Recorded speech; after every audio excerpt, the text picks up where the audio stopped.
শুভেচ্ছা নিবেন বন্ধুরা। লক্ষ্মী স্টুডিওর ধারাবাহিক আয়োজনে আপনারা শুনছেন শরৎচন্দ্র চট্টোপাধ্যায়ের কালজয়ী উপন্যাস শ্রীকান্ত। আজ থাকছে শ্রীকান্ত উপন্যাসের প্রথম পর্বের অষ্টম পরিচ্ছদ। লিখিতে বসিয়া আমি অনেক সময়ই আশ্চর্য হইয়া ভাবি, এইসব এলোমেলো ঘটনা আমার মনের মধ্যে এমন করিয়া পরিপাটিভাবে সাজাইয়া রাখিয়াছিল কে? যেমন করিয়া বলি তেমন করিয়া তো তাহারা একটির পর একটি শৃঙ্খলিত হইয়া ঘটে নাই। আবার তাই কি সেই শহরের সকল গ্রন্থিগুলোই বজায় আছে? তাও তো নাই। কত হারাইয়া গিয়াছে টের পায় নাই, কিন্তু তবু তো শিকল ছিঁড়িয়া যায় না। কে তবে নতুন করিয়া এসব জোড়া দিয়া রাখে? আরও একটা বিস্ময়ের বস্তু আছে। পণ্ডিতেরা বলেন, বড়দের চাপে ছোটরা গুড়াইয়া যায়। কিন্তু তাই যদি হয়, তবে জীবনের প্রধান ও মুখ্য ঘটনাগুলিই তো কেবল মনে থাকিবার কথা। কিন্তু তাও তো দেখি না। ছেলেবেলার কথা প্রসঙ্গে হঠাৎ এক সময় দেখিতে পাই, স্মৃতির মন্দিরে অনেক তুচ্ছ ঘটনাও কেমন করিয়া না জানি বেশ বড় হইয়া জাকিয়া বসিয়া গিয়াছে, এবং বড়রা ছোট হইয়া কবে কোথায় ঝরিয়া পড়িয়া গেছে। অতএব বলিবার সময়েও ঠিক তাহা ঘটে। তুচ্ছ বড় হইয়া দেখা দেয়, বড় মনেও পড়ে না। অথচ কেন যে এমন হয়, সে কৈফিয়ত আমি পাঠককে দিতে পারিব না। শুধু যা ঘটে তা জানাইয়া দিলাম। এমনই একটা তুচ্ছ বিষয় যে মনের মধ্যে এতদিন নীরবে এমন সঙ্গোপনে এত বড় হইয়া উঠিয়াছিল, আজ তাহার সন্ধান পাইয়া আমি নিজেও বড় বিস্মিত হইয়া গেছি। সেইটাই আজ পাঠককে বলিব। অথচ জিনিসটা ঠিক কি, তাহার সমস্ত পরিচয়টা না দেওয়া পর্যন্ত চেহারাটা কিছুতেই পরিষ্কার হইবে না। কারণ গোড়াতেই যদি বলি, সে একটা প্রেমের ইতিহাস। মিথ্যা ভাষণের পাপ তাহাতে হইবে না বটে, কিন্তু ব্যাপারটা নিজের চেষ্টায় যতটা বড় হইয়া উঠিয়াছে, আমার ভাষাটা হয়তো তাহাকেও ডিঙাইয়া যাইবে। সুতরাং অত্যন্ত সতর্ক হইয়া বলা আবশ্যক। সে বহুকাল পরের কথা। দিদির স্মৃতিটাও ঝাপসা হইয়া গেছে, যার মুখখানি মনে করিলেই কি জানি কেন প্রথম যৌবনের উচ্ছৃঙ্খলতা আপনিই মাথা হেঁট করিয়া দাঁড়াইত। সে দিদিকে আর তখন তেমন করিয়া মনে পড়িত না। এ সেই সময়ের কথা। এক রাজার ছেলের নিমন্ত্রণে তাহার শিকার পার্টিতে গিয়া উপস্থিত হইয়াছি। এর সঙ্গে অনেকদিন স্কুলে পড়িয়াছি, গোপনে অনেক আগ কষিয়া দিয়াছি, তাই তখন ভারী ভাব ছিল। তারপরে এন্ট্রান্স ক্লাস হইতে ছাড়াছাড়ি। রাজার ছেলেদের স্মৃতিশক্তি কম, তাও জানি, কিন্তু ইনি যে মনে করিয়া চিঠিপত্র লিখিতে শুরু করিবেন ভাবি নাই। মাঝে হঠাৎ একদিন দেখা, তখন সবে সাবালক হইয়াছেন, অনেক জমানো টাকা হাতে পড়িয়াছে, এবং তারপরে ইত্যাদি ইত্যাদি। রাজার ছেলের কানে গিয়াছে, অতিরঞ্জিত হইয়া গিয়াছে। রাইফেল চালাতে আমার জুড়ি নাই, এবং আরও এত প্রকারের গুণগ্রামে ইতিমধ্যে মণ্ডিত হইয়া উঠিয়াছি যে একমাত্র সাবালক রাজপুত্রের অন্তরঙ্গ বন্ধু হইবার আমি উপযুক্ত। তবে কিনা আত্মীয় বন্ধু বান্ধবেরা আপনার লোকের সুখ্যাতিটা একটু বাড়াইয়াই করে, না হইলে সত্য সত্যই যে অতখানি বিদ্যা অমন বেশি পরিমাণে ওই বয়সটাতে অর্জন করিতে পারিয়াছিলাম, সে অহংকার করা আমার শোভা পায় না। অন্তত একটু বিনয় থাকা ভালো। কিন্তু যাক সে কথা। শাস্ত্রকারেরা বলেন, রাজা রাজড়ার সাদর আহ্বান কখনো উপেক্ষা করিবে না।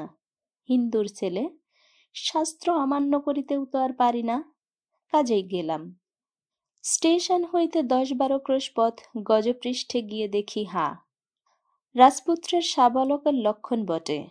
গোটা 5 তাঁবু পড়িয়াছে, তার একটা নিজস্ব, একটা বন্ধুদের, একটা ভৃত্যদের, একটাই খাবার বন্দোবস্ত, আর একটা অমনি একটু দূরে, সেটা ভাগ করিয়া জন 2 বাইজি ও তাহাদের সাঙ্গপাঙ্গদের আড্ডা। তখন সন্ধ্যা উত্তীর্ণ হইয়াছে। রাজপুত্রের খাস কামরায় অনেকক্ষণ হইতেই যে সঙ্গী রাজপুত্রের খাস কামরায় অনেকক্ষণ হইতেই যে সঙ্গীতের বৈঠক বসিয়াছে তাহা প্রবেশ মাত্রই টের পাইলাম। রাজপুত্র অত্যন্ত সমাদরে আমাকে গ্রহণ করিলেন, এমনকি আদরের আতিশয্যে দাঁড়াইবার আয়োজন করিয়া তিনি তাকিয়ায় ঠেস দিয়া শুইয়া পড়িলেন। বন্ধু বান্ধবেরা বিহবল কলকণ্ঠে সংবর্ধনা করিতে লাগিলেন। আমি সম্পূর্ণ অপরিচিত, কিন্তু সেটা তাহাদের যে অবস্থা তাহাতে অপরিচয়ের জন্য বাধে না। এই বাজিটি পাটনা হইতে অনেক টাকার শর্তে 2 সপ্তাহের জন্য আসিয়াছেন। এইখানে রাজকুমার যে বিবেচনা এবং যে বিচক্ষণতার পরিচয় দিয়াছেন সে কথা স্বীকার করিতেই হইবে। বাইজি সুশ্রী, অতিশয় সুকণ্ঠী এবং গান গাহিতে জানেন। আমি প্রবেশ করিতেই গানটা থামিয়া গিয়েছিল। তারপর সময়োচিত বাক্যালাপ ও আদব কায়দা সমাপন করিয়া কিছুক্ষণ গেল। রাজপুত্র অনুগ্রহ করিয়া আমাকে গান ফরমাশ করিতে অনুরোধ করিলেন। রাজাজ্ঞা শুনিয়া প্রথমটা অত্যন্ত কুণ্ঠিত হইয়া উঠিলাম, কিন্তু অল্প কিছুক্ষণে বুঝিলাম এই সঙ্গীতের মজলিসে আমিই যা হোক একটা ঝাপসা দেখি, আর সবাই ছুঁচোর মতো কানা। বাইজি প্রফুল্ল হইয়া উঠিলেন। পয়সার লোভে অনেক কাজই পারা যায় জানি, কিন্তু এই নিরেটের দরবারে বীণা বাজানো বাস্তবিকই এতক্ষণ তাহার একটা সুকঠিন কাজ হইতেছিল। এইবার একজন সমঝদার পাইয়া সে যেন বাঁচিয়া গেল। তারপরে গভীর রাত্রি পর্যন্ত সে যেন শুধুমাত্র আমার জন্যই তাহার সমস্ত শিক্ষা, সমস্ত সৌন্দর্য ও কণ্ঠের মাধুর্য দিয়া আমার চারিদিকের এই সমস্ত কদর্য মদোন্মত্ততা ডুবাইয়া অবশেষে স্তব্ধ হইয়া আসিল। বাইজি পাটনার লোক, নাম পিয়ারি। সে রাত্রে আমাকে সে যেমন করিয়া সমস্ত প্রাণ দিয়া গান শুনাইয়াছিল, বোধ করি এমন আর সে কখনো শুনাই নাই। মুগ্ধ হইয়া গিয়াছিলাম। গান থামিলে আমার মুখ দিয়া শুধু বাহির হইল, বেশ। পিয়ারি মুখ নিচু করিয়া হাসিল, তারপর 2 হাত কপালে ঠেকাইয়া প্রণাম করিল, সালাম করিল না। মজলিস রাত্রির মতো শেষ হইয়াছিল। তখন দলের মধ্যে কেহ সুপ্ত, কেহ তন্দ্রাভিভূত, অধিকাংশই অচৈতন্য। নিজের তাঁবুতে যাইবার জন্য বাইজি যখন দলবল লইয়া বাহির হইতেছিল, আমি তখন আনন্দের আতিশয্যে হিন্দি করিয়া বলিয়া ফেলিলাম, বাইজি, আমার বড় সৌভাগ্য যে তোমার গান 2 সপ্তাহ ধরে প্রত্যহ শুনিতে পাইব। বাইজি প্রথমটা থমকিয়া দাঁড়াইল, পরক্ষণেই একটুখানি কাছে সরিয়া আসিয়া অত্যন্ত মৃদু কণ্ঠে পরিষ্কার বাঙালা করিয়া বলিল, টাকা নিয়াছি, আমাকে তো গাইতেই হইবে, কিন্তু আপনি এই 15-16 দিন ধরে এর মোসাহেবি করবেন? যান, কালকেই বাড়ি চলে যান। কথা শুনিয়া আমি হতবুদ্ধি, কাঠ হইয়া গেলাম এবং কি জবাব দিব তাহা ভাবিয়া ঠিক করিবার পূর্বেই বাইজি বাহির হইয়া গেল। সকালে শোরগোল করিয়া কুমারজি শিকারে বাহির হইলেন। মধ্যমাংসের আয়োজনটাই সবচেয়ে বেশি।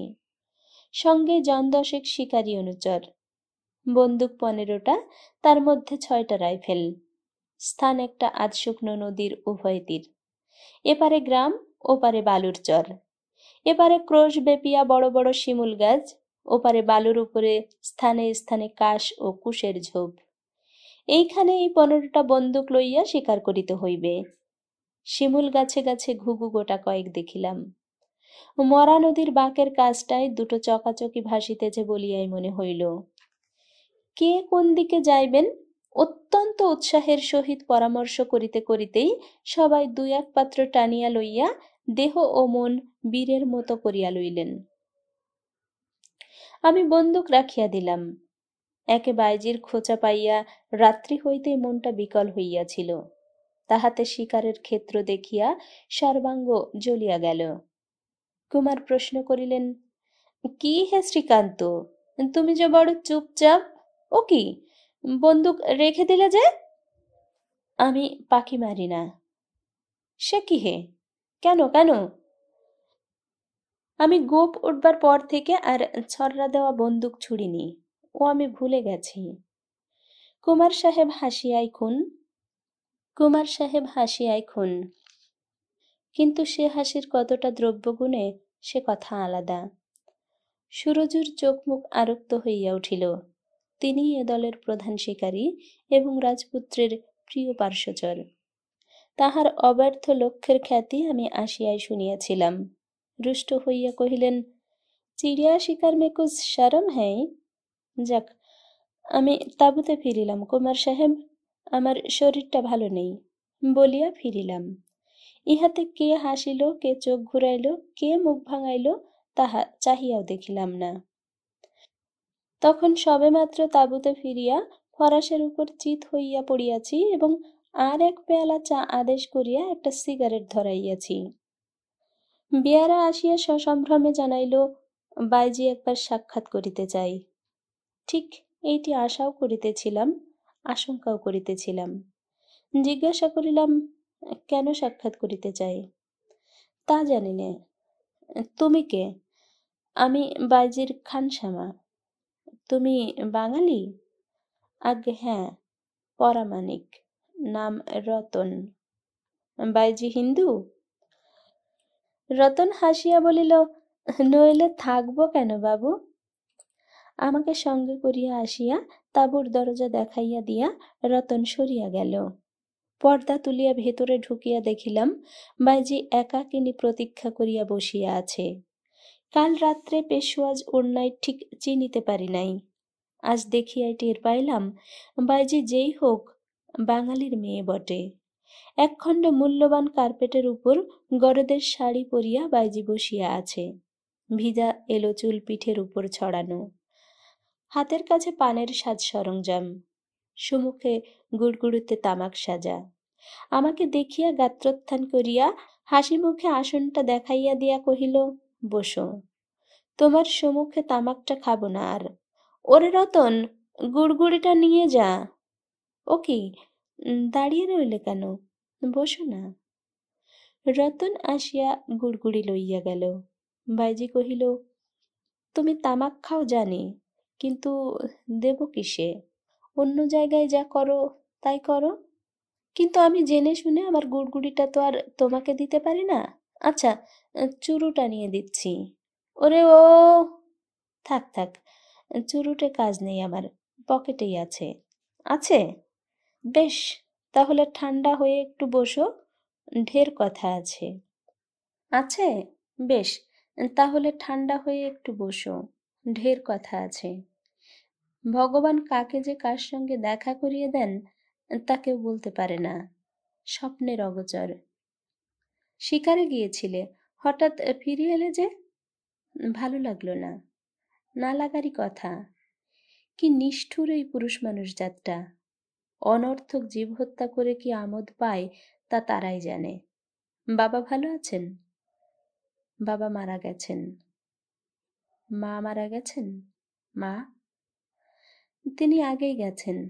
ও, তাইতেই বলিয়া বাইজি একটা দীর্ঘ নিঃশ্বাস ফেলিয়া আমার মুখপানে চাহিয়া রহিল। একবার মনে হইল তাহার চোখ দুটি যেন ছলছল করিয়া উঠিল, কিন্তু সে হয়তো আমার মনের ভুল। পরক্ষণেই যখন সে কথা কহিল, তখন আর ভুল রহিল না যে এই মুখরা নারীর চটুল ও পরিহাসলঘু কণ্ঠস্বর সত্য সত্যই মৃদু ও আর্দ্র হইয়া গিয়াছে। কহিল, তাহলে যত্ন টত্ন করবার আর কেউ নেই বলো?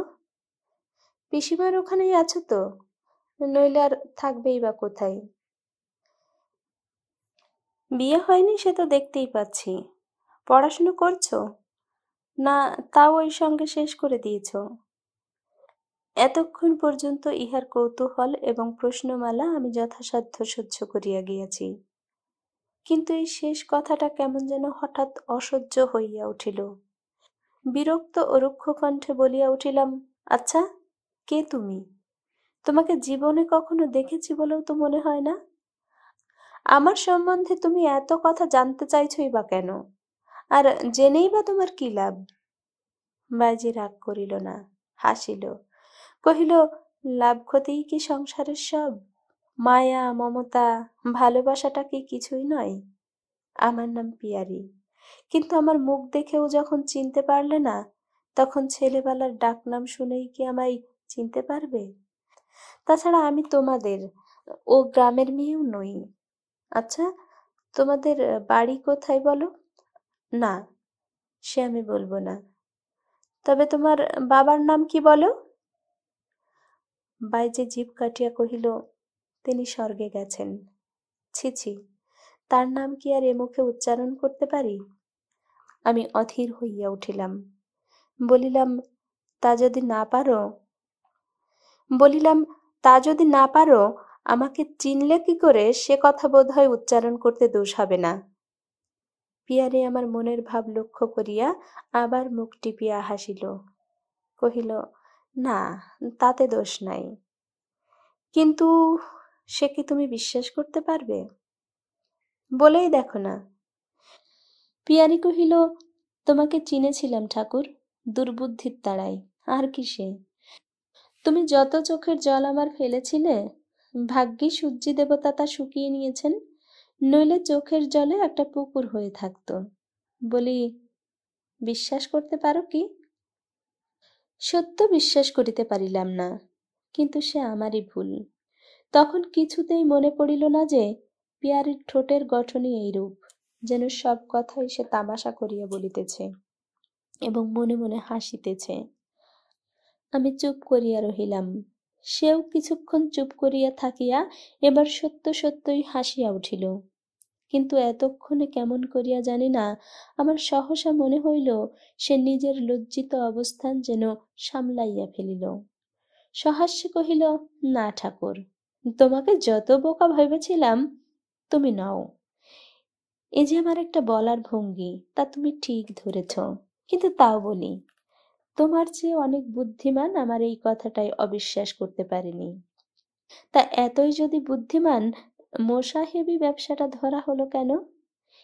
এই চাকরিটা তোমাদের মতো মানুষ দিয়ে হয় না। যাও, চটপট সরে পড়ো।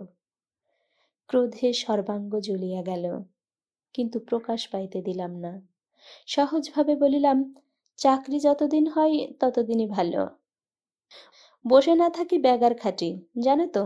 আচ্ছা, এখন উঠি, বাইরের লোক হয়তো বা কিছু মনে করে বসবে।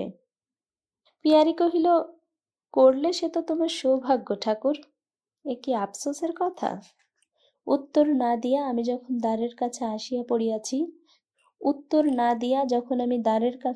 পড়িয়াছি, তখন সে অকস্মাৎ হাসির লহর তুলিয়া বলিয়া উঠিল, কিন্তু দেখো ভাই, আমার সেই চোখের জলের গল্পটা যেন ভুলে যেও না। বন্ধু মহলে কুমার সাহেবের দরবারে প্রকাশ করলে চাই কি তোমার নসিবটাই হয়তো ফিরে যেতে পারে। আমি নিরুত্তরে বাহির হইয়া পড়িলাম, কিন্তু এই নির্লজ্জের হাসি এবং কদর্য পরিহাস আমার সর্বাঙ্গ ব্যাপিয়া যেন বিছার কামড়ের মতো জ্বলিতে লাগিল। সংস্থানে আসিয়া এক পেয়ালা চা খাইয়া চুরুট ধরাইয়া মাথা যথাসম্ভব ঠান্ডা করিয়া ভাবিতে লাগিলাম, কে এ? আমার 5 বছর বয়সের ঘটনা পর্যন্ত আমি স্পষ্ট মনে করিতে পারি, কিন্তু অতীতের মধ্যে যত দূর দৃষ্টি যায় তত দূর পর্যন্ত তন্ন তন্ন করিয়া দেখিলাম, কোথাও এই পিয়ারিকে খুঁজিয়া পাইলাম না।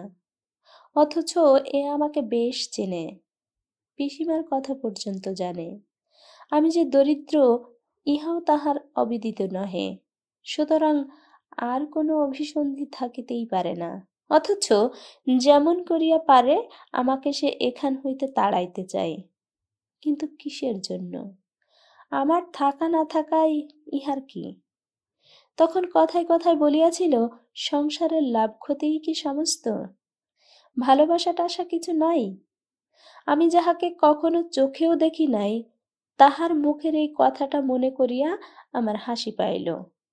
কিন্তু সমস্ত কথাবার্তা ছাপাইয়া তাহার শেষ বিদ্রূপটাও আমাকে যেন অবিশ্রান্ত মর্মান্তিক করিয়া বিঁধিতে লাগিল। সন্ধ্যার সময় শিকারীর দল ফিরিয়া আসিল। চাকরের মুখে শুনিলাম 8টা ঘুঘু পাখি মারিয়া আনা হইয়াছে। কুমার ডাকিয়া পাঠাইলেন। অসুস্থতার ছুতা করিয়া বিছানায় পড়িয়াই রহিলাম এবং এইভাবেই অনেক রাত্রি পর্যন্ত পিয়ারির গান এবং মাতালের বাহবা শুনিতে পাইলাম। তার পরের 4 দিন প্রায় একইভাবে কাটিয়া গেল। প্রায় বলিলাম, কারণ এক স্বীকার করা ছাড়া আর সমস্তই এক প্রকার। পিয়ারির অভিশাপ ফলিল নাকি? প্রাণী হত্যার প্রতি আর কাহারও কোনো উৎসাহই দেখিলাম না।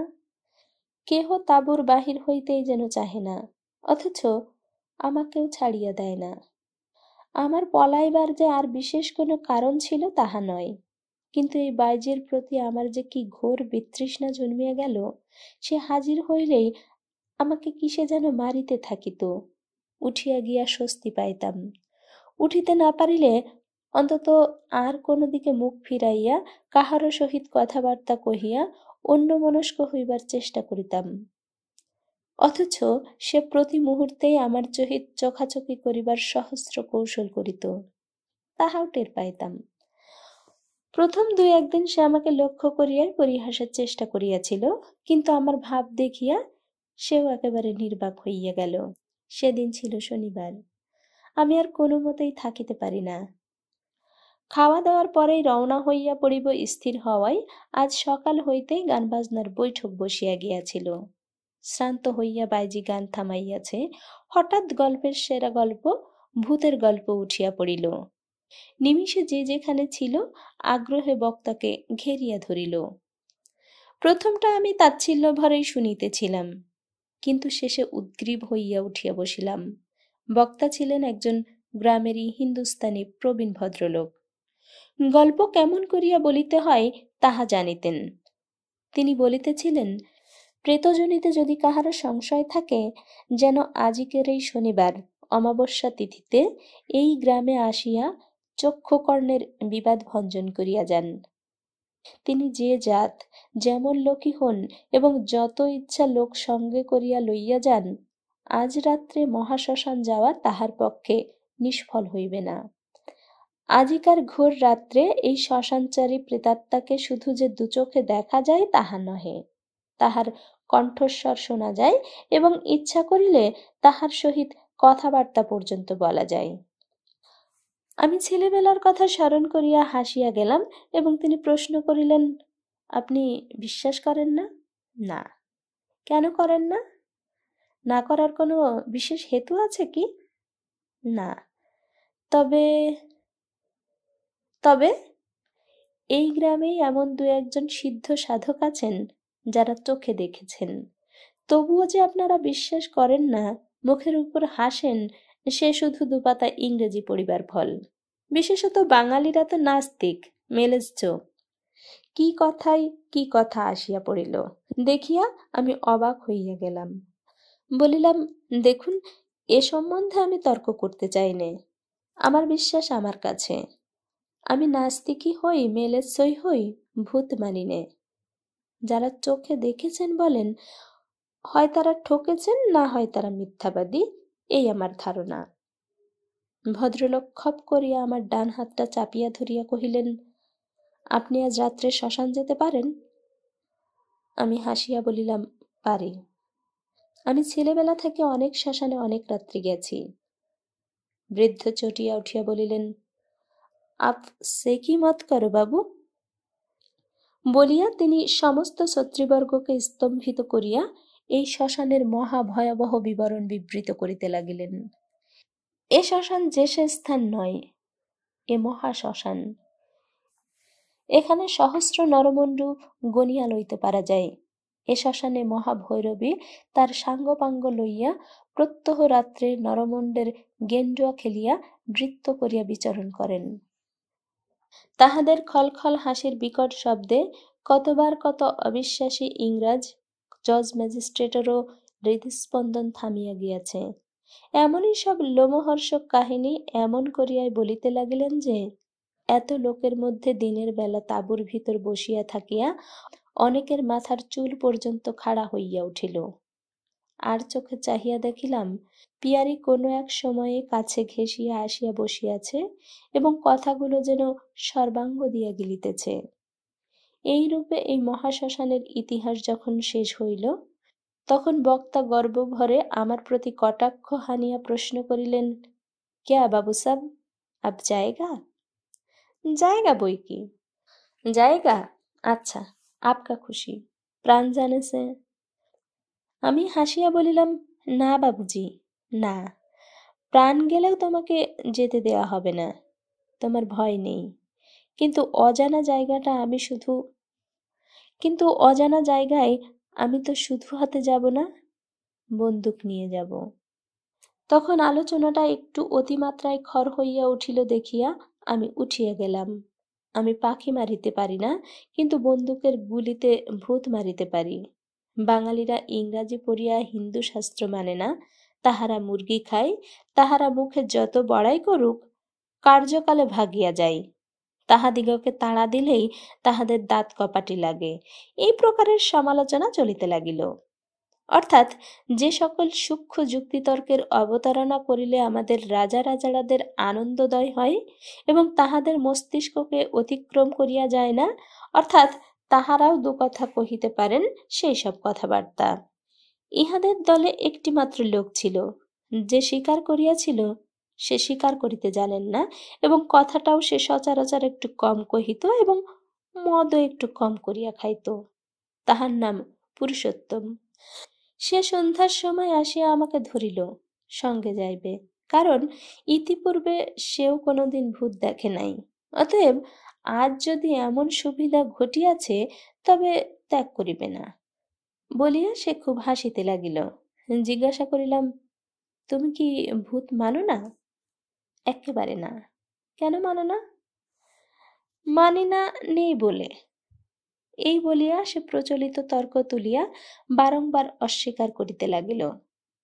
আমি কিন্তু অত সহজে সঙ্গে লইতে স্বীকার করিলাম না, কারণ বহুদিনের অভিজ্ঞতায় জানিয়াছিলাম এ সকল যুক্তিতর্কের ব্যাপার নয়, সংস্কার। বুদ্ধি দিয়া যাহারা একেবারেই মানে না, তাহারাও ভয়ের জায়গায় আসিয়া পড়িলে ভয়ে মূর্ছা যায়। পুরুষোত্তম কিন্তু নাছোড়বান্দা। সে মালকোচা মারিয়া পাকা বাঁশের লাঠি ঘাড়ে ফেলিয়া কহিল, শ্রীকান্তবাবু, আপনার ইচ্ছে হয় বন্দুক নিন, কিন্তু আমার হাতে লাঠি থাকতে ভূতই বলো আর প্রেতই বলো, কাউকে কাছে ঘেঁষতে দেব না। কিন্তু সময়ে লাঠি হাতে থাকবে তো? ঠিক থাকবে বাবু, আপনি তখন দেখে নেবেন। এক ক্রোশপথ, রাত্রি 11টার মধ্যেই রওনা হওয়া চাই। দেখিলাম তাহার আগ্রহটা যেন একটু অতিরিক্ত। যাত্রা করিতে তখনও ঘণ্টাখানেক বিলম্ব আছে। আমি তাঁবুর বাহিরে পায়চারি করিয়া এই ব্যাপারটি মনে মনে আন্দোলন করিয়া দেখিতেছিলাম। জিনিসটা সম্ভবত কি হইতে পারে? এই সকল বিষয়ে আমি যে লোকের শিষ্য, তাহাতে ভূতের ভয়টা আর ছিল না। ছেলেবেলার কথা মনে পড়ে। সেই একটি রাত্রে যখন ইন্দ্র কহিয়াছিল, শ্রীকান্ত, মনে মনে রাম নাম কর, ছেলেটি আমার পেছনে বসিয়া আছে। সেই দিনই শুধু ভয়ে চৈতন্য হারাইয়াছিলাম, আর না। সুতরাং সে ভয় ছিল না। কিন্তু আজিকার গল্পটা যদি সত্য হয়, তাহা হইলে এটাই বাকি। ইন্দ্র নিজে ভূত বিশ্বাস করিত, কিন্তু সেও কখনো চোখে দেখে নাই। আমি নিজেও মনে মনে যত অবিশ্বাসী করি, স্থান এবং কালমাহাত্মে গা ছমছম যে করিত না তাহা নয়। সহসা সম্মুখের এই দুর্ভেদ্য অমাবস্যার অন্ধকারের পানে চাহিয়া আমার আর একটা অমারজনীর কথা মনে পড়িয়া গেল। সেদিনটাও এমনই শনিবারই ছিল। বছর 5-6 পূর্বে আমাদের প্রতিবেশী হতভাগিনী নীরুদিদি বাল্যবিধবা হইয়াও যখন সূতিকা রোগে আক্রান্ত হইয়া 6 মাস ভুগিয়া ভুগিয়া মরেন, তখন সে মৃত্যুশয্যার পাশে আমি ছাড়া আর কেহ ছিল না। বাগানের মধ্যে একটিখানি মাটির ঘরে তিনি একাকী বাস করিতেন। সকলের সর্বপ্রকার রোগে শোকে সম্পদে বিপদে এত বড় সেবাপরায়ণা নিঃস্বার্থ পরোপকারিণী রমণী পাড়ার মধ্যে আর কেহ ছিল না। কত মেয়েকে তিনি যে লেখাপড়া শিখাইয়াছে, সূচের কাজ শিখাইয়াছে, গৃহস্থলীর সর্বপ্রকার দুরূহ কাজকর্ম শিখাইয়া দিয়া মানুষ করিয়া দিয়াছিলেন, তাহার সংখ্যা নাই। একান্ত স্নিগ্ধ শান্ত স্বভাব এবং সুনির্মল চরিত্রের জন্য পাড়ার লোকও তাহাকে বড় কম ভালোবাসিত না। কিন্তু সেই নীরুদিদির 30 বৎসর বয়সে হঠাৎ যখন পা পিছলাইয়া গেল এবং ভগবান এই সুকঠিন ব্যাধির আঘাতে তাহার সমস্ত দরজা জানালা আটিয়া বন্ধ করিয়া দিলেন, সুতরাং যে পাড়ার মধ্যে এমন একটি লোকও বোধ করি ছিল না যে কোনো না কোনো প্রকারে নীরুদিদির সযত্ন সেবা উপভোগ করেন নাই। সেই পাড়ারই এক প্রান্তে অন্তিম শয্যা পাতিয়া এই দুর্ভাগিনী ঘৃণায় লজ্জায় নিঃশব্দে নত মুখে একাকিনী দিনের পর দিন ধরিয়া এই সুদীর্ঘ 6 মাসকাল বিনা চিকিৎসায় তাহার পদস্খলনের প্রায়শ্চিত্ত সমাধা করিয়া শ্রাবণের এক গভীর রাত্রে ইহকাল ত্যাগ করিয়া যে লোকে চলিয়া গেলেন, তাহার অভ্রান্ত বিবরণ যে কোনো স্মার্ত ভট্টাচার্যকে জিজ্ঞাসা করিলেই জানা যাইতে পারিত। আমার পিসিমা যে অত্যন্ত সঙ্গোপনে তাহাকে সাহায্য করিতেন, এ কথা আমি এবং বাড়ির বুড়ি ঝি ছাড়া আর জগতে কেহই জানে না। পিসিমা একদিন দুপুরবেলা আমাকে নিভৃতে ডাকিয়া বলিলেন, বাবা শ্রীকান্ত, তোরা তো এমন অনেকেরই রোগে শোকে গিয়ে দেখিস, এই ঝুড়িটাকে একাধবার গিয়ে দেখিস না। সেই অবধি আমি মাঝে মাঝে গিয়া দেখিতাম এবং পিসিমার পয়সায় এটা ওটা সেটা কিনিয়া দিয়া আসিতাম। তার শেষকালে একা আমি কাছে ছিলাম। মরণকালে অমন পরিপূর্ণ বিকার এবং পরিপূর্ণ জ্ঞান আমি আর দেখি নাই।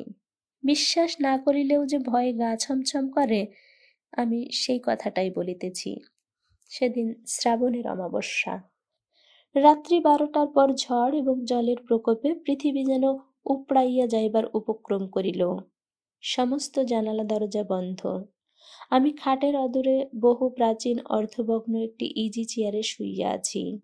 নীরুদিদি স্বাভাবিক মুক্ত কণ্ঠে আমাকে কাছে ডাকিয়া হাত তুলিয়া আমার কানটা তার মুখের কাছে আনিয়া ফিস ফিস করিয়া বলিলেন, শ্রীকান্ত, তুই বাড়ি যা। সে কি নীরুদি, এই ঝড় জলের মধ্যে? তা হোক, প্রাণটা আগে। ভুল বকিতেছেন ভাবিয়া বলিলাম, আচ্ছা যাচ্ছি, জলটা একটু থামুক। নীরুদিদি ভয়ানক ব্যস্ত হইয়া বলিয়া উঠিলেন, না না শ্রীকান্ত, তুই যা, যা ভাই যা, আর এতটুকু দেরি করিস নে ভাই, তুই পালা। এইবার তার কণ্ঠস্বরের ভঙ্গিতে আমার বুকের ভিতরটা ছ্যাঁক করিয়া উঠিল। বলিলাম, আমাকে যেতে বলছো কেন? প্রত্যুত্তরে তিনি আমার হাতটা টানিয়া লইয়া রুদ্ধ জানালার প্রতি লক্ষ্য করিয়া চেঁচাইয়া বলিয়া উঠিলেন, যাবিনি? তবে কি প্রাণটা দিবি? দেখছিস নে, আমার নিয়ে যাবার জন্য কালো কালো সেপাই এসেছে। তুই আছিস বলে ওই জানালা দিয়ে আমাকে শাসাচ্ছে। তারপরে সেই যে শুরু করিলেন, ওই খাটের তলায়, ওই মাথার শিওরে, ওই মারতে আসছে, ওই নিলে, ওই ধরলে। এ চিৎকার শুধু থামিল শেষ রাত্রে, যখন প্রাণটাও প্রায় শেষ হইয়া আসিল। ব্যাপারটা আজও আমার বুকের মধ্যে কাটিয়া কাটিয়া বসিয়া আছে। সে রাত্রে ভয় পাইয়াছিলাম তো বটেই, বোধ করিবা যেন কি সব চেহারাও দেখিয়াছিলাম। এখন মনে করিয়া হাসি পাই সত্য, কিন্তু সেদিন অমাবস্যার ঘোর দুর্যোগ তুচ্ছ করিয়াও বোধ করিবা ছুটিয়া পালাইতাম, যদি না এ কথা অসংশয়ে বিশ্বাস হইত। কপাট খুলিয়া বাহির হইলে নীরুদিদির কালো কালো সেপাই শান্ত্রীর ভিড়ের মধ্যে গিয়া পড়িব। অথচ এসব কিছুই নাই, কিছুই ছিল না, তাহাও জানিতাম। মুমূর্ষ যে কেবলমাত্র নিদারুণ বিকারের ঘোরেই প্রলাপ বকিতেছিলেন, তাহাও বুঝিলাম। অথচ বাবু, চমকিয়া ফিরিয়া দেখিলাম রতন। কি রে? বাজি একবার প্রণাম জানাচ্ছেন। যেমন বিস্মিত হইলাম, তেমনি বিরক্ত হইলাম। এত রাত্রে অকস্মাৎ আহ্বান করাটা শুধু যে অত্যন্ত অপমানকর স্পর্ধা বলিয়া মনে হইল তাহা নয়। গত 3-4 দিনের উভয় পক্ষের ব্যবহারগুলো স্মরণ করিয়াও এই প্রণাম পাঠানোটা যেন সৃষ্টি ছাড়া কাণ্ড বলিয়া ঠেকিল। কিন্তু ভৃত্যের সম্মুখে কোনরূপ উত্তেজনা পাছে প্রকাশ পাই, সেই আশঙ্কায় নিজেকে প্রাণপণে সংবরণ করিয়া কহিলাম, আজ আমার সময় নেই রতন, আমাকে বেরোতে হবে, কাল দেখা হবে। রতন সুশিক্ষিত ভৃত্য, আদব কায়দায় পাকা, সম্ভ্রমের সহিত মৃদুস্বরে কহিল, বড় দরকার বাবু, এখনই একবার পায়ের ধুলো দিতে হবে, নইলে বাইজি আসবেন বললেন। কি সর্বনাশ! এই তাঁবুতে এত রাত্রে এত লোকের সম্মুখে! বলিলাম, তুমি বুঝিয়ে বলো গে রতন, আজ নয়, কাল সকালেই দেখা হবে, আমি আজ কোনো মতেই যেতে পারবো না। রতন কহিলেন, তাহলে তিনিই আসবেন। আমি এই 5 বছর ধরে দেখে আসছি বাবু, বাজের কোনোদিন এতটুকু কথার কখনো নড়চড় হয় না। আপনি না গেলে তিনি নিশ্চয়ই আসবেন। এই অন্যায় অসঙ্গত জিদ দেখিয়া পায়ের নখ হইতে মাথার চুল পর্যন্ত জ্বলিয়া গেল। বলিলাম, আচ্ছা দাঁড়াও, আমি আসছি। তাঁবুর ভিতরে ঢুকিয়া দেখিলাম বারুণীর কৃপায় জাগ্রত আর কেহ নাই। পুরুষোত্তম গভীর নিদ্রায় মগ্ন। চাকরদের তাঁবুতে 2-4 জন জাগিয়া আছে মাত্র। তাড়াতাড়ি বুটটা পরিয়া লইয়া একটা কোট গায়ে দিয়া ফেলিলাম। রাইফেল ঠিক করাই ছিল, হাতে লইয়া রতনের সঙ্গে সঙ্গে বাইজির তাঁবুতে গিয়া প্রবেশ করিলাম। রাইফেল ঠিক করাই ছিল, হাতে লইয়া রতনের সঙ্গে সঙ্গে বাইজির তাঁবুতে গিয়া প্রবেশ করিলাম। পিয়ারি সম্মুখেই দাঁড়াইয়াছিল। আমার আপাদমস্তক বারবার নিরীক্ষণ করিয়া কিছুমাত্র ভূমিকা না করিয়াই ক্রুদ্ধস্বরে বলিয়া উঠিল, শ্মশানে টশানে তোমার কোনো মতেই যাওয়া হবে না, কোনো মতেই না। ভয়ানক আশ্চর্য হইয়া গেলাম। কেন? কেন আবার কি? ভূতপ্রেত কি নেই যে এই শনিবারের অমাবস্যায় তুমি যাবে শ্মশানে? প্রাণ নিয়ে কি তাহলে আর ফিরে আসতে হবে? বলিয়াই পিয়ারি অকস্মাৎ ঝরঝর করিয়া কাঁদিয়া ফেলিল। আমি বিহ্বলের মতো নিঃশব্দে চাহিয়া দাঁড়াইয়া রহিলাম। কি করিব, কি জবাব দেব ভাবিয়াই পাইলাম না। ভাবিয়া না পাওয়ার আর আশ্চর্য কি? যাহাকে চিনি না, জানি না, সে যদি উৎকট হিতাকাঙ্ক্ষায় দুপুর রাত্রে ডাকাইয়া আনিয়া সম্মুখে দাঁড়াইয়া খামোকা কান্না জড়িয়া দেয়, হতবুদ্ধি হয় না কে? আমার জবাব না পাইয়া পিয়ারির চোখ মুছিতে মুছিতে কহিল, তুমি কি কোনোদিন শান্ত সুবোধ হবে না? তেমনি একগুঁয়ে হয়ে চিরকালটা কাটাবে? কই, যাও দেখি কেমন করে যাবে। আমিও তাহলে সঙ্গে যাব। বলিয়া সে শালখানা কুড়াইয়া লইয়া নিজের গায়ে জড়াইবার উপক্রম করিল। আমি সংক্ষেপে কহিলাম, বেশ চলো। আমার এই প্রচ্ছন্ন বিদ্রূপে জ্বলিয়া উঠিয়া পিয়ারি বলিল, আহা, দেশ বিদেশে তাহলে সুখ্যাতির আর সীমা পরিসীমা থাকবে না। বাবু শিকারে এসে একটা বাইজি সঙ্গে করে দুপুর রাত্রে ভূত দেখতে গিয়েছিলেন। বলি, বাড়িতে কি একেবারে আউট হয়ে গেছে নাকি? ঘেন্না পিত্তি লজ্জা সরম আর কিছু দেহতে নেই। বলিতে বলিতেই তাহার তীব্র কণ্ঠ ভিজিয়া যেন ভারী হইয়া উঠিল। কহিল, কখনো তো এমন ছিলে না। এমন অধঃপথে তুমি যেতে পারো কেউ তো কোনোদিন ভাবেনি।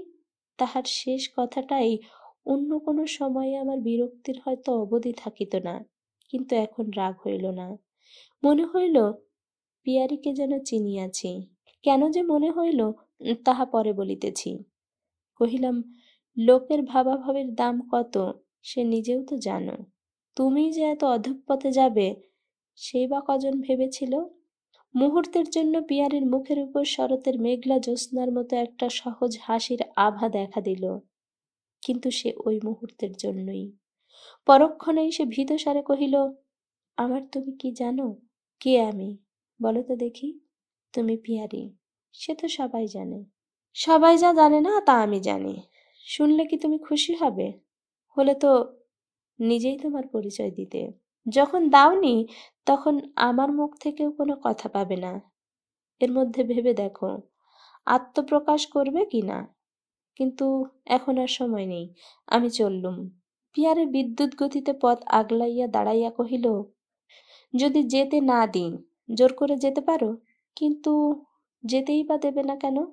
পিয়ারি কহিল, দেবই বা কেন? সত্যিকারের ভূত কি নেই যে তুমি যাবে বললেই যেতে দেব? মাইরি, আমি চেঁচিয়ে হাট বাঁধাবো তা বলে দিচ্ছি। বলিয়াই আমার বন্দুকটা কাড়িয়া লইবার চেষ্টা করিল। আমি এক পা পিছাইয়া গেলাম। কিছুক্ষণ হইতেই আমার বিরক্তির পরিবর্তে হাসি পাইতেছিল। এবার হাসিয়া ফেলিয়া বলিলাম, সত্যিকারের ভূত আছে কিনা জানি না, কিন্তু মিথ্যাকারের ভূত আছে জানি। তারা সম্মুখে দাঁড়িয়ে কথা কয়, কাঁদে, পতাগলায়, এমন অনেক কীর্তি করে। আবার দরকার হলে ঘাড় মোটকেও খায়। পিয়ারে মলিন হইয়া গেল এবং ক্ষণকালের জন্য বোধ করিবা কথা খুঁজিয়া পাইল না। তারপরে বলিল, আমাকে তাহলে তুমি চিনেছ বলো? কিন্তু ওটা তোমার ভুল। তারা অনেক কীর্তি করে সত্যি, কিন্তু ঘাড় মটকাবার জন্য পথ আগলায় না। তাদেরও আপনার পর বোধ আছে। আমি পুনরায় সহাস্য প্রশ্ন করিলাম, এ তো তোমার নিজের কথা, কিন্তু তুমি কি ভূত? পিয়ারি কহিল, ভূত বই কি। যারা মরে গিয়েও মরে না তারাই ভূত, এই তো তোমার বলবার কথা। একটুখানি থামিয়া নিজেই পুনরায় কহিতে লাগিল, এক হিসেবে আমি যে মরেছি তা সত্যি, কিন্তু সত্যি হোক মিথ্যে হোক, নিজের মরণ আমি নিজে রটাইনি, মামাকে দিয়ে মা রটিয়েছিলেন। শুনবে সব কথা? তাহার মরণের কথা শুনিয়া এতক্ষণে আমার সংশয় কাটিয়া গেল। ঠিক চিনিতে পারিলাম, এই সেই রাজলক্ষ্মী। অনেক দিন পূর্বে মায়ের সহিত সে তীর্থযাত্রা করিয়াছিল, আর ফেরে নাই। কাশীতে উলা ওঠা রোগে মরিয়াছে, এই কথা মা গ্রামে আসিয়া প্রচার করিয়াছিলেন। তাহাকে কখনো যে আমি ইতিপূর্বে দেখিয়াছিলাম এ কথা আমি মনে করিতে পারি নাই বটে, কিন্তু তাহার একটা অভ্যাস আমি এখানে আসিয়া পর্যন্ত লক্ষ্য করিতেছিলাম। সে রাগিলেই দাঁত দিয়া অধর চাপিয়া ধরিতেছিল। কখন কোথায় কাহাকে যেন ঠিক এমন ধারা করিতে অনেকবার দেখিয়াছি বলিয়া কেবলই মনে হইতেছিল, কিন্তু কে সে, কোথায় দেখিয়াছি, কবে দেখিয়াছি, কিছুতেই মনে পড়িতেছিল না। সেই রাজলক্ষ্মী এই হইয়াছে দেখিয়া আমি ক্ষণকালের জন্য বিস্ময়ে অভিভূত হইয়া গেলাম। আমি যখন আমাদের গ্রামের মনসা পণ্ডিতের পাঠশালের সর্দার পড়ে, সেই সময়ে ইহার দুই পুরুষের কুলীন বাপ আর একটা বিবাহ করিয়া ইহার মাকে তাড়াইয়া দেয়। স্বামী পরিত্যক্তা মা সুরলক্ষ্মী ও রাজলক্ষ্মী দুই মেয়ে লইয়া বাপের বাড়ি চলিয়া আসে। ইহার বয়স তখন ৮-৯ বৎসর, সুরলক্ষ্মীর ১২-১৩। ইহার রং বরাবরই ফর্সা, কিন্তু ম্যালেরিয়া ও প্লিহায় পেটটা ধামার মতো, হাত পা কাঠির মতো, মাথার চুলগুলো তামার শলার মতো, কতগুলি তাহা গুনিয়া বলা যাইতে পারিত। আমার মারের ভয়ে এই মেয়েটা বৈচির বনে ঢুকিয়া প্রত্যহ একছড়া পাকা বৈচি ফলের মালা গাঁথিয়া আনিয়া আমাকে দিত। সেটা কোনোদিন ছোট হইলেই পুরনো পড়া জিজ্ঞাসা করিয়া ইহাকে প্রাণ ভরিয়া চটপঘাত করিতাম। মার খাইয়া এই মেয়েটা ঠোঁট কামড়াইয়া গোজ হইয়া বসিয়া থাকিত, কিন্তু কিছুতেই বলিত না প্রত্যহ পাকা ফল সংগ্রহ করা তাহার পক্ষে কত কঠিন। তা সে যাহাই হোক, এতদিন জানিতাম মারের ভয়ে সে এত ক্লেশ স্বীকার করিত, কিন্তু আজ যেন হঠাৎ একটুখানি সংশয় হলো। তা সে যাক, তারপরে ইহার বিবাহ, সেও এক চমৎকার ব্যাপার। ভাগ্নিদের বিবাহ হয় না, মামা ভাবিয়া খুন। দৈবাৎ জানা গেল বিরিঞ্চি দত্তের পাচক ব্রাহ্মণ ভঙ্গকুলীনের সন্তান। এই কুলীন সন্তানকে দত্তমশাই বাঁকুড়া হইতে বদলি হইয়া আসার সময় সংগ্রহ করিয়া আনিয়াছিলেন। বিরিঞ্চি দত্তের দুয়ারে মামা ধন্না দিয়া পড়িলেন, ব্রাহ্মণের জাতি রক্ষা করিতেই হইবে। এতদিন সবাই জানিত দত্তদের বামুন ঠাকুর হাবাগোবা ভালো মানুষ, কিন্তু প্রয়োজনের সময় দেখা গেল ঠাকুরের সাংসারিক বুদ্ধি কাহারও অপেক্ষা কম নয়। ৫১ টাকা পণের কথাই সে সবেগে মাথা নাড়িয়া কহিল, অত সস্তায় হবে না মশাই, বাজারে যাচিয়ে দেখুন। ৫০-১ টাকায় একজোড়া ভালো রাম ছাগল পাওয়া যায় না। তা জামাই খুঁজছেন?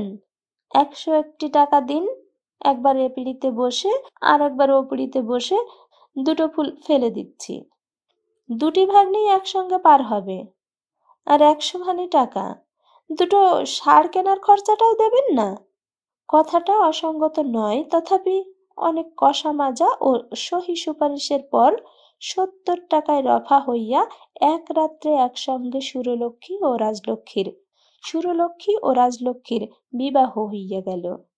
২ দিন পরে ৭০ টাকা নগদ লইয়া দুপুরুষের কুলীন জামাই বাঁকুড়া প্রস্থান করিলেন, আর কেহ তাহাকে দেখেন নাই। বছর দেড়েক পরে প্লিহা জ্বরে সুরলক্ষ্মী মরিল, এবং আরো বছর দেড়েক পরে এই রাজলক্ষ্মী কাশীতে মরিয়া শিবত্ব লাভ করিল। এই তো পিয়ারি বাইজির সংক্ষিপ্ত ইতিহাস। বাইজি কহিল, তুমি কি ভাবছ বলবো? কি ভাবছি? তুমি ভাবছ, আহা, ছেলেবেলায় একে এত কষ্ট দিয়েছি, কাটার বনে পাঠিয়ে রোজ রোজ বইচি তুলিয়েছি, আর তার বদলে শুধু মারধর করেছি। মার খেতে চুপ করে কেবল কেঁদেছে, কিন্তু কখনো কিছু চায়নি। আজ যদি একটা কথা বলছে তা শুনিই না, না হয় নাই গেলাম শ্মশানে। এই না, আমি হাসিয়া ফেলিলাম। পিয়ারিও হাসিয়া কহিল, হবেই তো। ছেলেবেলায় একবার যাকে ভালোবাসা যায় তাকে কি কখনো ভোলা যায়? সে একটা অনুরোধ করলে কেউ কখনো কি পায়ে ঠেলে যেতে পারে? এমন নিষ্ঠুর সংসারে আর কে আছে? চলো একটু বসি গে, অনেক কথা আছে। রতন, বাবুর বুটটা খুলে দিয়ে যা রে। হাসছ যে? হাসছি, কি করিয়া তোমরা মানুষ ভুলিয়ে বশ করো তাই দেখে। পিয়ারিও হাসিল, কহিল, তাই বই কি, পরকে কথায় ভুলিয়ে বশ করা যায়, কিন্তু জ্ঞান হওয়া পর্যন্ত নিজেই যার বশ হয়ে আছি তাকেও কি কথায় ভুলানো যায়? আচ্ছা, আজই না হয় কথা কইছি, কিন্তু প্রত্যহ কাটায় ক্ষতবিক্ষত হয়ে যখন বইচির মালা গেঁথে দিতুম, তখন কটা কথা কয়েছিলুম শুনি? সে কি তোমার মারের ভয় নাকি? মনেও করো না, সে মেয়ে রাজলক্ষ্মী নয়। কিন্তু ছি, আমাকে তুমি একেবারেই ভুলে গিয়েছিলে, দেখে চিনতেও পারোনি? বলিয়া হাসিয়া মাথা নাড়িতেই তাহার দুই কানের হীরাগুলি পর্যন্ত দুলিয়া উঠিল। আমি বলিলাম, তোমাকে মনেই বা কবে করেছিলুম যে ভুলে যাব? বরং আজ চিনতে পেরেছি দেখে নিজেই আশ্চর্য হয়ে গেছি। আচ্ছা 12টা বাজে, আচ্ছা 12টা বাজে, চললুম। পিয়ারির হাসি মুখ এক নিমেষেই একেবারে বিবর্ণ ম্লান হইয়া গেল। একটুখানি স্থির থাকিয়া কহিল, আচ্ছা, ভূত প্রেত না মানো, সাপ কোপ, বাঘ ভালুক, বুনো শুয়োর, এগুলো তো বনে জঙ্গলে অন্ধকার রাত্রে মানা চাই। আমি বলিলাম, এগুলোকে আমি মেনে থাকি এবং যথেষ্ট সতর্ক হয়েও চলি।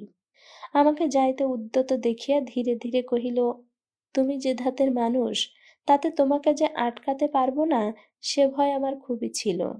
তবু ভেবেছিলাম কান্নাকাটি করে হাতে পায়ে ধরলে শেষ পর্যন্ত হয়তোবা নাও যেতে পারো, কিন্তু আমার কান্নাই সার হলো।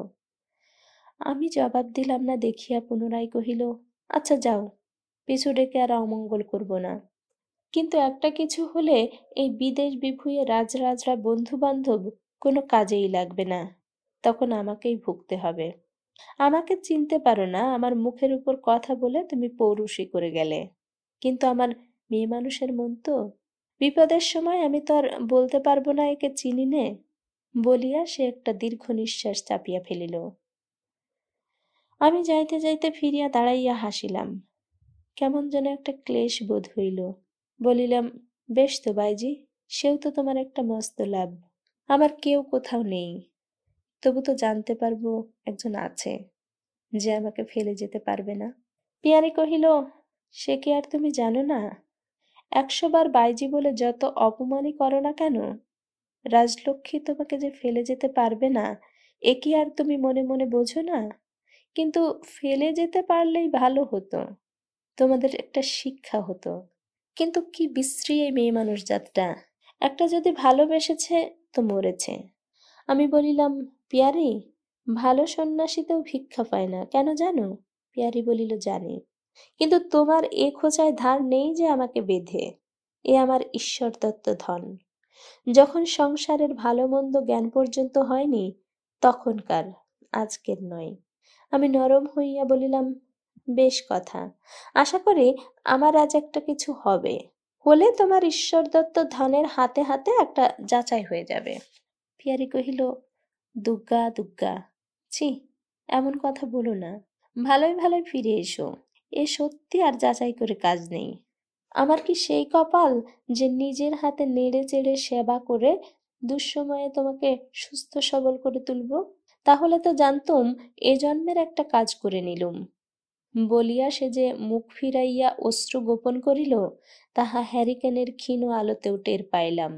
আচ্ছা, ভগবান তোমার এ সাধ হয়তো একদিন পূর্ণ করে দেবেন। বলিয়া আমি আর দেরি না করিয়া তাঁবুর বাহিরে আসিয়া পড়িলাম। তামাশা করিতে গিয়া যে মুখ দিয়া একটা প্রচণ্ড সত্য বাহির হইয়া গেল, সে কথা তখন আর কে ভাবিয়াছিল। তাঁবুর ভিতর হইতে অশ্রুবিকৃত কণ্ঠের দুর্গা দুর্গা নামের সকাতর ডাক কানে আসিয়া পৌঁছিল। আমি দ্রুতপদে শ্মশানের পথে প্রস্থান করিলাম। সমস্ত মনটা পিয়ারির কথাতেই আচ্ছন্ন হইয়া রহিল। কখন যে আমবাগানের দীর্ঘ অন্ধকার পথ পার হইয়া গেলাম, কখন নদীর ধারের সরকারি বাঁধের উপর আসিয়া পড়িলাম, জানিতেই পারিলাম না।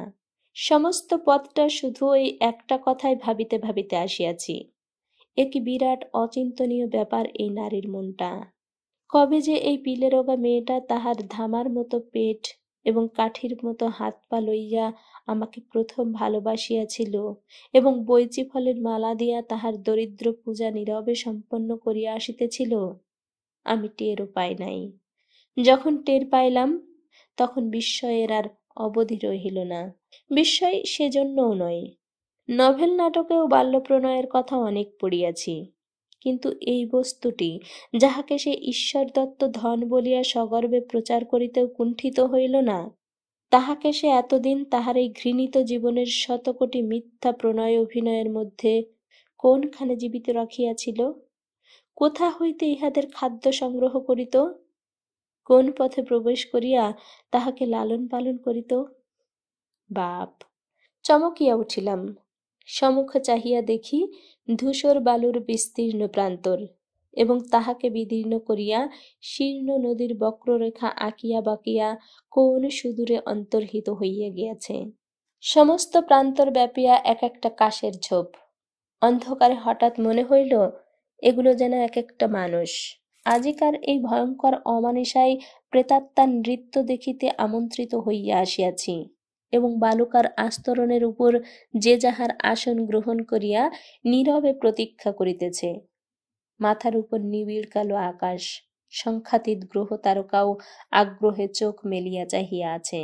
হাওয়া নাই, শব্দ নাই, নিজের বুকের ভিতরটা ছাড়া যত দূর দেখা যায় কোথাও এতটুকু প্রাণের সাড়া পর্যন্ত অনুভব করিবার জো নাই। যে রাত্রিচর পাখিটা একবার বাপ বলিয়াই থামিয়াছিল, সেও আর কথা কহিল না। পশ্চিম মুখে ধীরে ধীরে চলিলাম। এই দিকেই সেই মহাশ্মশান। একদিন শিকারে আসিয়া সেই যে শিমুল গাছগুলো দেখিয়া গিয়াছিলাম, কিছু দূরে আসিতেই তাহাদের কালো কালো ডালপালা চোখে পড়িল। ইহারাই মহাশ্মশানের দ্বারপাল। ইহাদের অতিক্রম করিয়া যাইতে হইবে। এইবার অতি অস্ফুটে প্রাণের সাড়া পাইতে লাগিলাম, কিন্তু আহ্লাদ করিবার মতো নয়।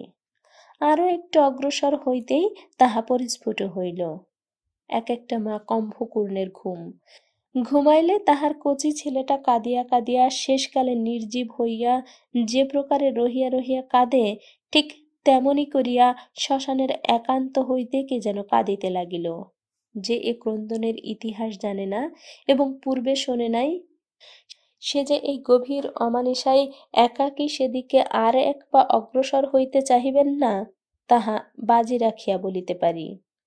সে যে মানব শিশু নয়, শকুন শিশু। অন্ধকারে মাকে দেখিতে না পাইয়া কাঁদিতেছে। না জানিলে কাহারও সাধ্য নাই এ কথা ঠাহর করিয়া বলে। আরো কাছে আসিয়া দেখিলাম ঠিক তাই বটে। কালো কালো ঝুড়ির মতো শিমুলের ডালে ডালে অসংখ্য শকুন রাত্রিবাস করিতেছে, এবং তাহাদেরই কোনো একটা দুষ্ট ছেলে অমন করিয়া আর্তকণ্ঠে ডাকিতেছে। গাছের উপর সে কাঁদিতেই লাগিল। আমি নিজ দিয়ে অগ্রসর হইয়া ওই মহাশ্মশানের এক প্রান্তে আসিয়া দাঁড়াইলাম। সকালে তিনি যে বলিয়াছিলেন লক্ষ নরমুণ্ড গনিয়া লইয়া যাই, দেখিলাম কথাটা নিতান্ত অত্যুক্তি নয়। সমস্ত স্থানটাই প্রায় নরকঙ্কালে খচিত হইয়া আছে। গেন্ডুয়া খেলিবার নরকপাল অসংখ্য পড়িয়া আছে, তবে খেলোয়াড়েরা তখনও আসিয়া জুটিতে পারি নাই। আমি ছাড়া আর কোনো অশরীরী দর্শক তথায় উপস্থিত ছিলেন কিনা এই দুটো নশ্বর চোখকে আবিষ্কার করিতে পারিলাম না। তখন ঘোর অমাবস্যা। সুতরাং খেলা শুরু হইবার আর বেশি দেরি নাই আশা করিয়া একটা বালুর ঢিপির উপর চাপিয়া বসিলাম। বন্দুকটা খুলিয়া টোটাটা আর একবার পরীক্ষা করিয়া পুনরায় যথাস্থানে সন্নিবিষ্ট করিয়া কোলের উপর রাখিয়া প্রস্তুত হইয়া রহিলাম। হায় রে টোটা! বিপদের সময় কিন্তু সে কোনো সাহায্য করিল না। পিয়ারির কথা মনে পড়িল।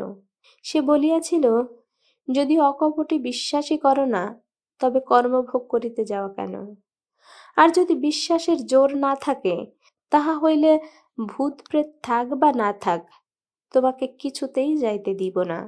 সত্যই তো, এ কি দেখিতে আসিয়াছি? মনের অগোচরে তো পাপ নাই। আমি কিছুই দেখিতে আসি নাই, শুধু দেখাইতে আসিয়াছি আমার কত সাহস। সকালে যাহারা বলিয়াছিল ভীরু বাঙালি কার্যকালে ভাগিয়া যায়, তাহাদের কাছে শুধু এই কথাটা সপ্রমাণ করা যে বাঙালি বড় বীর। আমার বহুদিনের দৃঢ় বিশ্বাস, মানুষ মরিলে আর বাঁচে না, এবং যদি বা বাঁচে, যে শ্মশানে তাহার পার্থিব দেহটাকে অশেষ প্রকারে নিপীড়িত করা হয়, সেইখানে ফিরিয়া নিজের মাথাটায় লাথি মারিয়া মারিয়া গড়াইয়া বেড়াইবার ইচ্ছা হওয়া তাহার পক্ষে স্বাভাবিকও নয়, উচিতও নয়। অন্তত আমার পক্ষে তো নয়। তবে কিনা মানুষের রুচি ভিন্ন। যদি বা কাহারও হয়, তাহা হইলে এমন একটা চমৎকার রাত্রি জাগিয়া আমার এত দূরে আসাটা নিষ্ফল হইবে না। অথচ এমনই একটা গুরুতর আশাই আজিকার প্রবীণ ব্যক্তিটি দিয়াছিলেন। হঠাৎ একটা দমকা বাতাস কতগুলো ধুলাবালি উড়াইয়া গায়ের উপর দিয়া বহিয়া গেল, এবং সেটা শেষ হইতে না হইতেই আর একটা এবং আরো একটা বহিয়া গেল। মনে হইল, এ আবার কি? এতক্ষণ তো বাতাসের লেশ মাত্র ছিল না। যতই কেননা বুঝি এবং বোঝাই, মরণের পরেও যে কিছু একটা অজানা গোছের থাকে, এ সংস্কার হাড়ে মাংসে জড়ানো। যতক্ষণ হাড় মাংস আছে, ততক্ষণ সেও আছে, তাহাকে স্বীকার করি আর না করি। সুতরাং এই দমকা বাতাসটা শুধু ধুলাবালি উড়াইল না, আমার মজ্জাগত সেই গোপন সংস্কারে গিয়াও ঘা দিল। ক্রমশ ধীরে ধীরে বেশ একটু জোরে হাওয়া উঠিল। অনেকেই হয়তো জানে না যে, মরার মাথার ভিতর দিয়া বাতাস বহিলে ঠিক দীর্ঘশ্বাস ফেলা গোছের শব্দ হয়। দেখিতে দেখিতে আশেপাশে সমক্ষে পিছনে দীর্ঘশ্বাসের যেন ছড়াছড়ি পড়িয়া গেল। ঠিক মনে হইতে লাগিল, কত লোক যেন আমাকে ঘিরিয়া বসিয়া অবিশ্রাম হা হুতাশ করিয়া নিঃশ্বাস ফেলিতেছে, এবং ইংরেজিতে যাহাকে বলে আনক্যানি ফিলিং, ঠিক সেই ধরনের একটা অস্বস্তি সমস্ত শরীরটাকে যেন গোটা 2 ঝাঁকুনি দিয়া গেল। সেই শকুনির বাচ্চাটা তখনও চুপ করে নাই। সে যেন পেছনে আরো বেশি করিয়া গোঙাইতে লাগিল। বুঝিলাম, ভয় পাইয়াছি। বহু অভিজ্ঞতার ফলে বেশ জানিতাম, এ যে স্থানে আসিয়াছি, এখানে এই বস্তুটাকে সময়ে চাপিতে না পারিলে মৃত্যু পর্যন্ত অসম্ভব ব্যাপার নয়। বস্তুত এইরূপ ভয়ানক জায়গায় ইতিপূর্বে আমি কখনো একাকী আসি নাই। একাকী যে স্বচ্ছন্দে আসিতে পারিত, সেই ইন্দ্র, আমি নই। অনেকবার তাহার সঙ্গে অনেক ভয়ানক স্থানে গিয়া গিয়া আমারও একটা ধারণা জন্মিয়াছিল যে, ইচ্ছা করিলে আমিও তাহার মতো এসব স্থানে একাকী আসিতে পারি। কিন্তু সেটা যে কত বড় ভ্রম, এবং আমি যে শুধু ঝোঁকের উপরেই তাহাকে অনুসরণ করিতে গিয়েছিলাম, এক মুহূর্তে আজ তাহা সুস্পষ্ট হইয়া উঠিল। আমার সেই চওড়া বুক কই? আমার সে বিশ্বাস কোথায়? আমার সেই রাম নামের অভেদ্য কবচ কই? আমি তো ইন্দ্র নই যে এই প্রেতভূমিতে নিঃসঙ্গ দাঁড়াইয়া চোখ মেলিয়া প্রেতাত্মার গেন্ডুয়া খেলা দেখিব।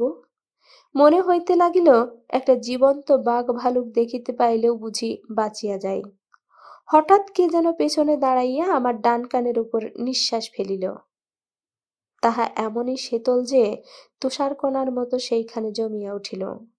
ঘাড় না তুলিয়াও স্পষ্ট দেখিতে পাইলাম, এ নিঃশ্বাস যে নাকের সমস্ত ফুটা হইতে বাহির হইয়া আসিল, তাহাতে চামড়া নাই, মাংস নাই, এক ফোঁটা রক্তের সংস্রব পর্যন্ত নাই, কেবল হাড় আর গহ্বর।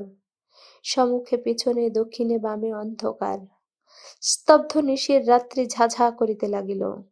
আশেপাশে হা হুতাশ ও দীর্ঘশ্বাস ক্রমাগতই যেন হাতের কাছে ঘেঁষিয়া আসিতে লাগিল। কানের উপর তেমনি কনকনে ঠান্ডা নিঃশ্বাসের বিরাম নাই। এইটাই সর্বাপেক্ষা আমাকে অবশ করিয়া আনিতে লাগিল। মনে হইতে লাগিল, সমস্ত প্রেতলোকের ঠান্ডা হাওয়া যেন এই গহ্বরটা দিয়াই বহিয়া আসিয়া আমার গায়ে লাগিতেছে। এই কাণ্ডের মধ্যেও কিন্তু এই কথাটা ভুলি নাই যে, কোনো মতেই আমার চৈতন্য হারাইলে চলিবে না, তাহা হইলে মরণ অনিবার্য। দেখি ডান পাটা ঠক ঠক করিয়া কাঁপিতেছে। থামাইতে গেলাম, থামিল না। সে যেন আমার পা নয়। ঠিক এমনই সময়ে অনেক দূরে অনেকগুলো গলার সমবেত চিৎকার কানে পৌঁছিল। বাবুজি, বাবু সাব! সর্বাঙ্গ কাটা দিয়া উঠিল। কাহারা ডাকে? আবার চিৎকার করিল, গুলি ছুড়িবেন না যেন। শব্দ ক্রমশ অগ্রসর হইয়া আসিতে লাগিল। গোটা 2 ক্ষীণ আলোর রেখাও আর চোখে চাহিতে চোখে পড়িল। এইবার মনে হইল, চিৎকারের মধ্যে যেন রতনের গলার আভাস পাইলাম। খানিক পরেই টের পাইলাম সেই বটে। আর কিছু দূর অগ্রসর হইয়া সে একটা শিমুলের আড়ালে দাঁড়াইয়া চেঁচাইয়া বলিল, বাবু, আপনি যেখানেই থাকুন, গুলি টুলি ছুড়বেন না, আমরা রতন। রতন লোকটা যে সত্যি নাপিত তাহাতে আর ভুল নাই। উল্লাসে চেঁচাইয়া সাড়া দিতে গেলাম, কিন্তু স্বর ফুটিল না। একটা প্রবাদ আছে, ভূত প্রেত যাবার সময় কিছু একটা ভাঙিয়া দিয়া যায়। সে যে আমার পিছনে ছিল, সে আমার কণ্ঠস্বরটা ভাঙিয়া দিয়াই বিদায় হইল। রতন এবং আরো ৩ জন লোক গোটা ২ লণ্ঠন ও লাঠি সোঁটা হাতে করিয়া কাছে আসিয়া উপস্থিত হইল।